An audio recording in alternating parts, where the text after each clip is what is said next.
Security council இருக்கக்கூடிய நாடுகள்ல முதன்மையாக பாலஸ்தீனத்தை தனிநாடாக அங்கீகரிக்கிற நாடாக பிரான்ஸ் வந்துரும். அந்த பெருமை ஏன் பிரான்சுக்கு போகணும், நமக்கே வந்துடட்டுமே என்று கூட டொனால்ட் ட்ரம்ப் நினைக்கலாம். இதுவரை காலமும் சவுதி அரேபியா டாலர்ல தான் எல்லாத்தையும் விற்பனை பண்ணிக்கிட்டு இருந்தாங்க. இனிமே அவங்க நினைச்ச கரன்சில அவங்க விற்பனை பண்ண முடியும். எனவே சவுதி அரேபியாவையும் மீண்டும் தண்ட வட்டத்துக்குள்ள கொண்டு வரணுமாக இருந்தா பாலஸ்தீனம் என்கிற தனிநாட்டு கோரிக்கையை நிறைவேற்றினால் அது சாத்தியப்படும் என்று கூட நார்த் காசா சுஜாயியாவுல நடந்திருக்கு. நார்த் காசாங்கிறது எங்க இருக்கு? இஸ்ரேல் முதலாக தரைப்படையை உள்ளே அனுப்பியது நார்த் காசாவுக்குள்ள. இன்றைக்கு 582வது நாளாகவும் நார்த் காசாவை கூட அவங்களால கட்டுப்பாட்டுக்குள்ள கொண்டு வர முடியலன்னா அது ஒரு எச்சக்கல ராணுவம்ங்கிறது நமக்கு எல்லாம் தெரியுதா இல்லையா? ஆனா எங்களுடைய ராணுவம் வலிமையாக நிக்குது, ரொம்ப கடுமையா இருக்குதான், அவ்வளவு சண்டை பிடிக்கிறாங்களாம், ஆனா நாங்க வலிமையா இருக்கிறோம் அப்படின்னு சொல்லி அவர் சொல்லியிருக்கிறாரு.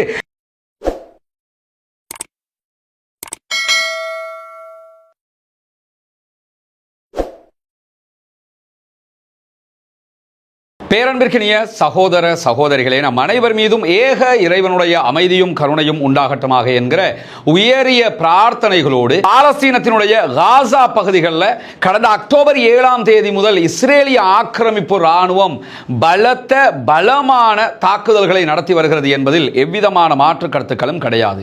582வது நாளாகவும் இந்த தாக்குதல்கள் தொடர்ந்தாலும் காசா முழுவதும் அளிக்கப்பட்டிருக்கிறது. அங்கிருக்கக்கூடிய எந்த கட்டிடங்களும் மீதமாக கிட்டத்தட்ட 77,000க்கு மேற்பட்ட அப்பாவிகள் கொல்லப்பட்டிருக்கிறார்கள், ஷஹீதாகி இருக்கிறார்கள்.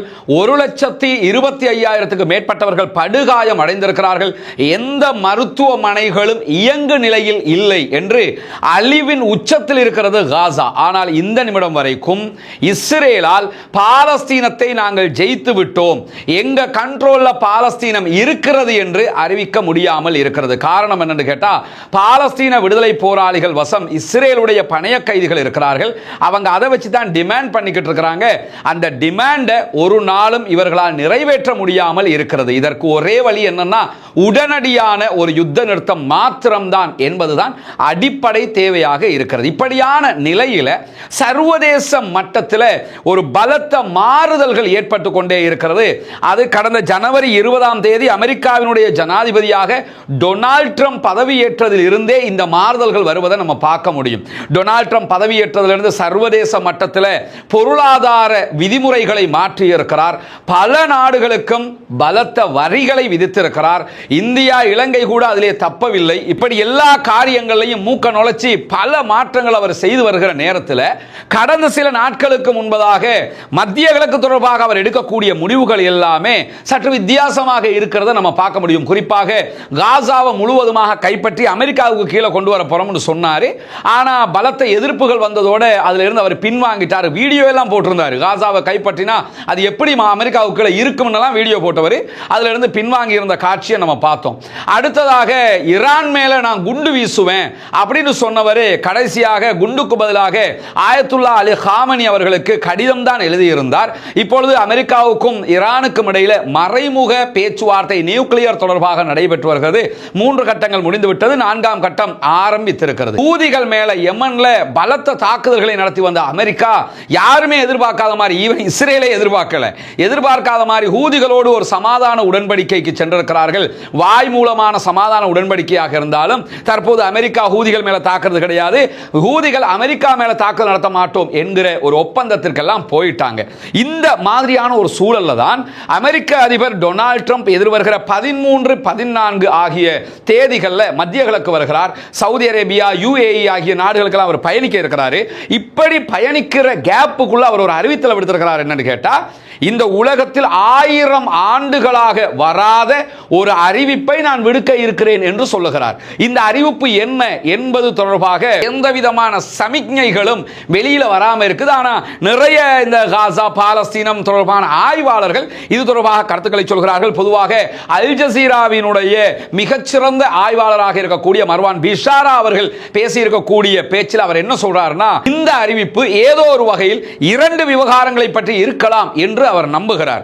என்ன ரெண்டு விவகாரங்களாக இருக்கலாம்னா, பாலஸ்தீன இந்த விவகாரம் மத்திய கிழக்கில் எப்பொழுதுமே ஒரு சூடான விவகாரமாக இருக்குது. டொனால்ட் ட்ரம்ப் முன்னே நாட்களில் ஜனாதிபதியாக இருந்தபோது அவர்தான் ஜெருசலத்தை இஸ்ரேலுடைய தலைநகரமாக வேற அறிவிச்சு அமெரிக்காவினுடைய தூதுவர் ஆலயத்தையும் ஜெருசலத்துக்கு கொண்டு வந்து வச்சுட்டு போனார். இப்போ என்ன பண்றாருன்னா, இஸ்ரேலிய பிரதமர் பெஞ்சமின் நெத்தன்யாகுவுடனான நெருக்கத்தை குறைத்திருக்கிறார். இஸ்ரேலுடனான செயல்பாடுகளை பின்வாங்கி இருக்கிறார். ஹூதிகளோடு அவர் சமாதான உடன்படிக்கைக்கு போனதே இஸ்ரேலுக்கு பெருத்த ஏமாற்றமாக மாறி இருக்கக்கூடிய நேரத்தில் அவர் விடுத்தால் என்ன அறிவிப்பை விடுக்கலாம் என்கிற ஒரு கதையாடலாக எது வருதுன்னு சொன்னா, பாலஸ்தீனத்தை தனி நாடாக அங்கீகரிப்பதாக அவர் அறிவிக்கக்கூடும். ஏன்னா ஜூன் மாதத்தில் பிரான்ஸ் பாலஸ்தீனை தனி நாடாக அங்கீகரிக்கிறதா சொல்லியிருக்கிறாங்க. அப்படி அங்கீகரிச்சாங்கன்னா செக்யூரிட்டி கவுன்சிலில் இருக்கக்கூடிய நாடுகள்ல முதன்மையாக பாலஸ்தீனத்தை தனி நாடாக அங்கீகரிக்கிற நாடாக பிரான்ஸ் வந்துடும். அந்த பெருமை ஏன் பிரான்ஸுக்கு போகணும், நமக்கே வந்துடட்டுமே என்று கூட டொனால்ட் ட்ரம்ப் நினைக்கலாம். அமெரிக்கா இப்படி ஒரு முடிவு எடுத்துட்டாங்கன்னா அசால்ட்டாக இந்த காரியம் நடந்தேறிவிடும். அப்படி ஒரு முடிவுக்கு டொனால்ட் ட்ரம்ப் வரக்கூடும். அப்படி வருவதாக இருந்தால் சவுதி அரேபியா இஸ்ரேலை தனிநாடாக அங்கீகரிக்க வேண்டும் என்கிற கோரிக்கையை சவுதி இடத்தில் தொடர்ந்து அமெரிக்கா முன்வச்சு வருது. அதை கூட அவர் பேச்சுவார்த்தையாக நடத்தி முடித்திருக்கலாம் என்றும் நம்பப்படுகிறது. சவுதி அரேபியா, நீங்க இஸ்ரேலை தனிநாடா அங்கீகரிக்கணும், நாங்க பாலஸ்தீனத்தை தனிநாடா அங்கீகரிக்கிறோம், இரண்டும் இரண்டு நாடுகள் என்கிற ஒரு முடிவு எட்டப்படுவதற்கான நிறைய வாய்ப்புகள் இருக்கிறது. இதுதான் ஆயிரம் ஆண்டுகளாக யாரும் விடுக்காத அறிவிப்பு என்று டொனால்ட் ட்ரம்ப் சொல்லுகிறாரோ என்கிற கேள்வியை தற்போது அரபுலகில் மட்டுமல்ல சர்வதேச உலகிலும் உண்டாக்கி இருக்கிறது. அல்லாஹுதான் போதுமானவன். அப்படியான ஒரு அறிவிப்பு வருமாக இருந்தால் கண்டிப்பாக அந்த மக்களுக்கான மிகப்பெரிய விமோசனமாக அது மாறும். என போகிற போக்க பார்த்தா ஈரானோட அவர் சண்டைக்கு போகின்றவர் போகல, ஊதிகளோடு அடிச்சுக்கிறவங்கிறவர் விட்ரவாயிட்டாரு. இப்படி எல்லாத்தையும் பார்க்கும்போது அமெரிக்காவினுடைய நல அவர் கவனம் செலுத்துறாரு அப்படிங்கிறாங்க. அமெரிக்காவினுடைய பிசினஸ்ல அவர் கவனம் செலுத்துறாரு. அதனால தான் இந்த முடிவுக்கு வருவதாக சொல்லப்படுது. குறிப்பாக இந்த செய்திகளையொட்டி இன்றைய தினம் இஸ்ரேலுடைய மாரிவ் செய்தித்தாள் ஒரு அழகான கட்டுரையை எழுதியிருக்கிறது. மாரிவ் செய்தித்தாளுடைய கட்டுரை எழுத்தாளர் யூரியல் டஸ்கல் அவர்கள் வெளியிட்டிருக்கக்கூடிய கட்டுரை தான் இதனுடைய மையப்புள்ளியாக நம்ம பார்க்க முடியும். என்ன அந்த கட்டுரையில் அவர் சொல்றார் என்று சொன்னால், டொனால்ட் ட்ரம்ப் ஹூதிகள் அன்சாருல்லா இயக்கத்துடனான இந்த செய்து கொண்டிருக்கக்கூடிய ஒப்பந்தத்தை பொறுத்தவரையில் ஒரு தந்திரோபாயமான ஒப்பந்தமாக இருக்கிறது. இஸ்ரேலை கைவிட்டு விட்டு அவர் ஹூதிகளோட கைகோர்த்திருக்கிறார், இஸ்ரேலை ஹூதிகளிடத்தில் விற்பனை செய்து விட்டார் என்று அந்த கட்டுரையை அவர் ஆரம்பிக்கிறார்.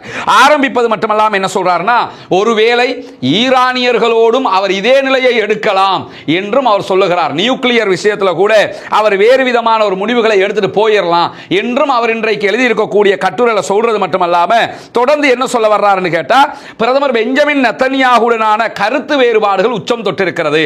நெத்தன்யாகுக்கும் அமெரிக்க அதிபர் டொனால்ட் ட்ரம்புக்கும் இடையில ஒரு நல்ல சிஸ்டம் கிடையாது, நல்ல ஒரு சுமூகமான நிலையில். ஏன்னா ட்ரம்பை பொறுத்தவரை நான் சொல்றதை கேளும்பாரு, கேட்கலன்னா போடான்றுவாரு. அதை நம்ம ஜெலன்ஸ்கியுடைய விஷயத்தில் நம்ம பார்த்தோம். உக்ரைன் விவகாரத்தில் நான் சொல்றதை கேளுங்க என்று கேட்காததுனால அவருக்கு எதிராக நடந்துகிட்டாரு. பிறகு ஜெலன்ஸ்கியே கண்ட்ரோல் ஆகி வந்துட்டாரு. உக்ரைன் அமெரிக்கா ரெண்டு நாடுகளும் என்ன பண்ணிட்டாங்கன்னு சொல்லி சொன்னா, ஒப்பந்தத்துக்கு வந்து அங்க இருக்கக்கூடிய நிறைய அரிதான கனிமங்களை எல்லாம் அமெரிக்கா பெற்றுக்கொள்ளலாம் என்கிற ஒப்பந்தத்தை எல்லாம் அவங்க செஞ்சு முடிச்சிட்டாங்க. அது தனி கதை. பெரிய ஒரு ரகசியமாக பேச்சுவார்த்தை நடத்தி பகிரங்கமாக ஒப்பந்தத்தை முடிச்சு உக்ரைனையே தன்வசப்படுத்திட்டாரு. இந்த மாதிரி அவர் என்ன பண்றாருன்னா, பல நாடுகள் இந்த வேலையை செய்றார். அந்த அடிப்படையில் தான் ஹூதிகளுடனான இந்த வேலையும் பண்ணியிருக்கிறாரு. ஈரானோடும் அவர் இதை செய்யலாம் என்கிறார். ஏன்னா பாபல் மந்தப்ங்கிறது மிக முக்கியமான ஒரு ஏரியா. ஈரானை பகைச்சுக்கிட்டு ஈரானோட யுத்தம் பண்ணிக்கிட்டு பாபல் மந்தப்ல பிசினஸ் பண்ண முடியாது. எனவே அந்த நிலைக்கும் அவர் செல்லலாம் என்று இந்த மாரி பத்திரிகையினுடைய எழுத்தாளர் யூரியல் டஸ்கல் அவர்கள் பேசுகிற நேரத்தில் தொடர்ந்து என்ன சொல்றாருன்னு கேட்டா, இந்த பெஞ்சமின் நெத்தன்யாகுடனான கருத்து வேறுபாடுங்கிறது எந்த அளவுக்கு உச்சம் தொட்டு கொண்டிருக்கிறது என்று சொன்னால், பல பாபல் மந்தபாக இருந்தாலும் சரி, அதே போன்று ஈரானுடைய பகுதிகளாக இருந்தாலும் சரி, எல்லா இடங்கள்லையும் பிசினஸ் நாடிக்கிட்டு இருக்கிறாரு டொனால்ட் ட்ரம்ப்ங்கிறது வெளிப்படையாக காட்டுறது மட்டுமல்லாம அணுசக்தி திட்டங்கள் தொடர்பாக ஈரானோடு அவர் சுமூகமான நிலைப்பாட்டை தொடர்ந்து எட்டிக்கொண்டு வருகிறார். இது எல்லாமே இஸ்ரேலுக்கு எதிரான ஒரு நிலைப்பாடுகள். ஏன்னா இஸ்ரேல் என்ன நினைச்சாங்கன்னா, ஈரானோட அமெரிக்கா ஒரு சண்டைக்கு வருவாங்கன்னா அந்த பக்கம் ஏற்கனவே டேக்கிய கையில் வச்சுக்கிட்டு சிரியாவுக்குள்ள போய் அசாதுடைய ஆட்சியை கவிழ்த்தாச்சு, சிரியாவை வந்து டம்மி பீஸா மாத்தியாச்சு. அதனால ஏற்கனவே ஹிஸ்புல்லாக்களை அமைதிப்படுத்தி வச்சிருக்கிற மாதிரி ஒரு காரியம் நடந்துகிட்டு இருக்குது. அப்படி இருக்கிற போது அடுத்ததாக ஈரானுக்கு ஒரு ஷொட்டு கொடுத்துட்டோம்னு சொல்லி சொன்னா அத்தோட என்ன ஆயிரும்னு சொன்னா எல்லாமே டவுன் ஆகிரும் நினைச்சுக்கிட்டு இருந்தாங்க. ஆனால் அதுக்கு மாற்றமாக எல்லாமே நடந்து கொண்டிருக்கிற போது சர்வதேச நாணய நிதியத்தினுடைய புள்ளி விவரங்களை முன்வச்சு அவர் ஒரு கருத்தை சொல்றாரு. IMF உடைய புள்ளி விவரங்களை கவனத்தில் கொண்டு ஒரு கருத்தை சொல்றாரு. 2025ஆம் ஆண்டுல அமெரிக்காவுடைய பொருளாதார வளர்ச்சி விகிதம்ங்கிறது குறைய வாய்ப்பு இருக்கிறது. எனவே இப்படியான ஒரு நிலை ஏற்படுகிற போது அமெரிக்காவுக்கு அது பலத்த பின்னடைவு. டொனால்ட் ட்ரம்ப் உடைய ஆட்சி காலத்தில் பெரிய சிக்கலா போயிடும். அது மட்டுமல்லாம டொனால்ட் ட்ரம்ப் பொறுத்தவரை அவங்களுடைய கான்ஸ்டிடியூஷனை மாற்றம் பண்ணி இங்க மஹிந்த ராஜபக்ச செஞ்சாரா இல்லையா, ஒரு ஜனாதிபதியாக 2 தடவை தான் போட்டியிடலாம் ஸ்ரீலங்காவில் இருந்ததை அவர் என்ன பண்ணாருன்னா 3வது முறையும் போட்டியிடலாம் என்கிற விதமாக கான்ஸ்டிடியூஷனை மாற்றி தான் போட்டிக்கு வந்தார் மைத்திரி காலத்தில். பிறகு கோட்டா எல்லாம் வந்து அதை மாற்றிட்டாங்கன்னு வைங்களேன். அதே மாதிரி ஒரு வேலையை அமெரிக்காவில் டொனால்ட் ட்ரம்ப் செய்யறதுக்கு எதிர்பார்க்கிறாரு. அதையெல்லாம் அவர் செய்யணுமாக இருந்தா பொருளாதார ரீதியாக அமெரிக்காவை நான் தான் உச்சாணி கொம்பில் கொண்டு வந்து நிறுத்தினேன், நான் தான் நாட்டை வலுப்படுத்தினேன், அதெல்லாம் வரணும் அவருக்கு. அப்படி வரணுமாக இருந்தா டாலருடைய பெருமதியை அவர் தக்க வைக்கணும். டாலருடைய பெருமதியை தக்க வைப்பதற்காக இந்த முயற்சிகளை அவர் செய்கிறார் என்றும் இந்த மாதிரி செய்தித்தாள் சொல்வது மட்டுமல்லாம நிறைய ஒரு வித்தியாசமான ஒரு ஆழமான ஒரு கட்டுரை. மேலதிகமாக அவங்க என்ன சொல்றாங்கன்னு சொன்னா குறிப்பாக சீனா, ரஷ்யா, இந்தியா, அதே போன்று பிரிக்ஸ் நாடுகள் இவங்க எல்லாமே ஒன்றோ நமக்கான ஒரு தனி நாணயத்தை கொண்டு வருவோம், இல்லைன்னாலும் அமெரிக்க டாலர்ல இருந்து ஒதுங்குவோம்ங்கிற ஒரு நிலையை எடுத்திருக்கிறாங்க. அது அமெரிக்காவுக்கு பின்னடைவாகிவிடும். எனவே அதையும் கண்ட்ரோல் பண்ண நினைக்கிறாரு. அதனால இப்ப இந்தியா பாகிஸ்தான் இந்த சமாதான உடன்படிக்கை பட்டு நடந்துருச்சுல, இதுக்கெல்லாம் அவர் ஏன் தலையிடுறாருன்னா எல்லாம் அந்த கண்ட்ரோலுக்கு கொண்டு வர பார்க்கிறாரு. அது மட்டும் இல்லாமல் சவுதி அரேபியா அமெரிக்காவோடு செய்து கொண்ட பெட்ரோல் விற்பனை ஒப்பந்தத்தை பொறுத்தவரையில் அந்த ஒப்பந்தம் கடந்த ஆண்டினுடைய ஆரம்பத்திலேயே முடிவுக்கு வந்துருச்சு.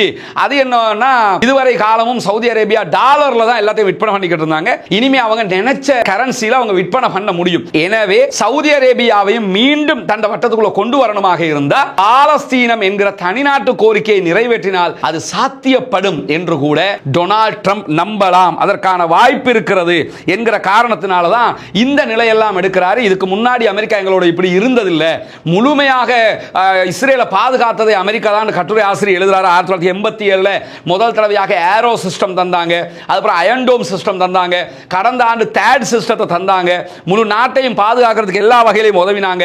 எத்தனை முறை இஸ்ரேலுக்கு எதிரான தீர்மானங்கள் பாதுகாப்பு கவுன்சிலில் வந்தாலும் அமெரிக்கா வீட்டோ பவரை பயன்படுத்தி நம்மளை பாதுகாத்து இருக்கிறது. ஆனா இப்ப பாத்தீங்கன்னு சொன்னா டொனால்ட் ட்ரம்ப் அதுக்கெல்லாம் மாற்றமாக நடந்துகிட்டு இருக்கிறார். இது ஒரு பலத்த பின்னடைவாக நமக்கு மாறிக்கொண்டிருக்கிறது. எனவேதான் இந்த ஆர்டிக்கலை நம்ம பார்க்கும்போது என்ன தோணுதுன்னு சொன்னா டொனால்ட் ட்ரம்ப் ஏதோ ஒரு காரியத்தை செய்ய நினைக்கிறார். அந்த காரியம் பாலஸ்தீன தனிநாடாக இருக்கும் என்றால் அல்ஹம்துலில்லாஹ், அல்லாஹ்வுக்கே எல்லா புகழும். பொறுத்திருந்து பார்ப்போம். இன்னும் ஒரு சில நாட்கள் மாத்திரம்தான் இருக்கிறது. இந்த மாரியுடைய குறிப்பிட்ட கட்டுரை டஸ்கல் அவர்கள் எழுதியிருக்கக்கூடிய கட்டுரை இன்றைக்கு அல் ஜசீராவினுடைய அரபு பக்கம் ஒரு டோட்டலாக மொழிபெயர்த்து அரபியில வெளியிட்டிருக்கக்கூடிய காட்சிகளை நம்ம பார்க்கிற அதே நேரத்தில் இன்னைக்கு வெளியாகி இருக்கக்கூடிய பாலஸ்தீனம் தொடர்பான மேலதிக செய்திகளை பொறுத்தவரையில அஸ்ஸலாமு அலைக்கும் வரஹ்மத்துல்லாஹி வபரகாத்துஹு. அன்பிற்கினிய சகோதரர்களே, பொத்துவில் இலங்கையினுடைய கிழக்கு மாகாணம் பொத்துவில்ல நம்ம செய்து வரக்கூடிய ஏழை மக்களுக்கான வீட்டு திட்டத்தை இன்றைக்கு பார்வையிட வந்திருக்கிறோம். இன்ஷா அல்லாஹ் வெகு விரைவில் இந்த 5 வீடுகள் கையளிக்க இருக்கிறோம் அல்ஹம்துலில்லாஹ். எனவே இந்த வீடுகளில் தற்போதைய நிலை எப்படி இருக்குது, என்ன மாதிரி கட்டுமானங்கள் நடந்திருக்குங்கிறத தான் இந்த வீடியோவில் பார்க்க போகிறோம். வாங்க ஒரு ஹோம் டூராகவே அதை நம்ம பார்ப்போம் இன்ஷா அல்லாஹ். முதலில் இதற்காக உதவக்கூடிய அத்தனை பேருக்கும், தங்களால் உதவ முடியாவிட்டாலும் இந்த பணி சிறப்பாக அமைய வேண்டும் என்று ஒவ்வொரு நாளும் பிரார்த்திக்கக்கூடிய சகோதரர்களுக்கும் என்னை தொடர்பு கொண்டு இது சம்பந்தமான விவகாரங்களை கேட்டு அறிந்து அந்த உதவி செய்யக்கூடிய மக்களுக்காக பிரார்த்தனை செய்யக்கூடிய அனைத்து நல்லுள்ளங்களுக்கும் ஆரம்பமாகவே நான் நன்றியையும் பிரார்த்தனையும் தெரிவித்துக் கொள்கிற நேரத்தில் தொடர்ந்து வாங்க என்ன நடக்குதுங்கிறத பார்ப்போம்.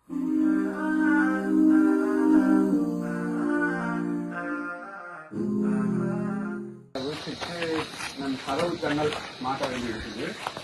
கீழே பூசுகிற வேலைகள் எல்லாம் செய்ய வேண்டியிருக்கு. வயரிங் நடந்துட்டு இருக்கு, நம்ம கம்ப்ளீட் இல்லை. பாத்ரூம் வேலை பெண்டிங்காக இருக்கு. அந்த பாத்ரூம் கட்டுறாங்களே, ட்ரைனேஜ் கட்டி கொண்டிருக்கிறாங்க. பாத்ரூம் வேலை நடந்து, கிச்சன்ல வேலை பெண்டிங் இருக்குது. இது எல்லாமே நீங்கள் தருகிற சதக்கா தான தர்மங்களை கொண்டுதான் நம்ம பண்ணிக்கிட்டு இருக்கிறோம். இறைவனுடைய ரொம்ப மகிழ்ச்சியா இருக்குது. வீடு ரொம்ப அழகாக அவங்களுக்கு திருப்திகரமாக வந்திருக்குது. இன்ஷா அல்லாஹ் இந்த மாத கடைசிக்குள்ள முடிக்கிற பிளான்ல இருக்கிறோம்.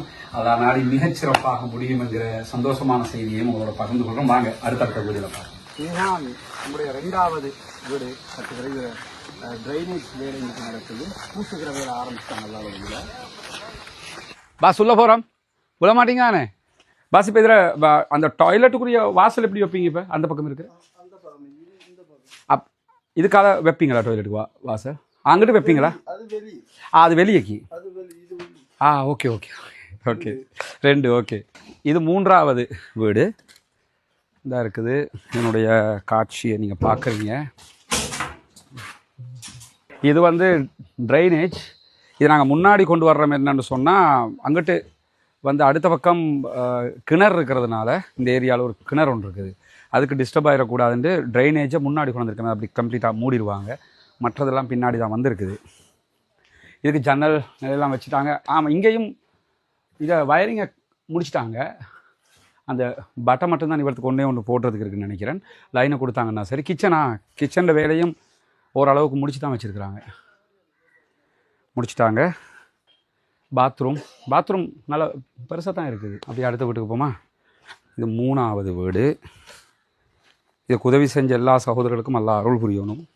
இது வந்து ஓடு மேலே போட்டுக்கிட்டு இருக்கிறோம். அதுக்கும் வந்து இறங்கி இருக்குது.